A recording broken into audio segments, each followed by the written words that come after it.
What's good, guys? So today I'm actually going to be talking about the Grumper. This thing is sweet. It makes your Jeep look so mean, except it's crazy expensive, but definitely worth it. Like I said, it stands out, so heavy duty. I mean, it's on there. Very, very heavy. You know, you've got your options for the winch. This is probably the oldest thing I have on the Jeep. But other than that, you know, you got your bolts. It's cool because you have a couple different inserts that they send you. Or you can be like some people, they actually have something custom molded on there, so it's like your logo or your design, which is pretty sick. I love this thing. It's so heavy duty. I know if I'd ever hit something, I mean, I even watch videos and it shows you hitting stuff, and it's crazy. The only thing that's upsetting about this is obviously when you come to these welds, it's gonna happen. Sometimes they don't fully get the powder coat in there, so they slowly start to corrode and rust.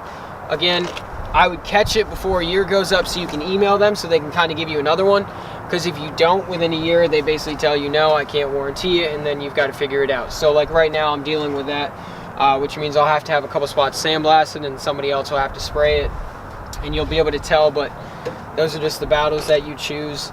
And then obviously, you know, you got your turning signals right here. I've got my HID projectors, which I'll go over in another video. And then you've got the tow hook options and stuff like that. These are sick. And then if you really want to, you can actually try and mount a light bar underneath like I did. It's just a 20-inch, I want to say, or a 20, something like that. But it's just a single, you know, bolted up underneath. Get the bolts underneath there. But this thing's pretty cool, easy to clean, and yeah, that's it for that one, guys.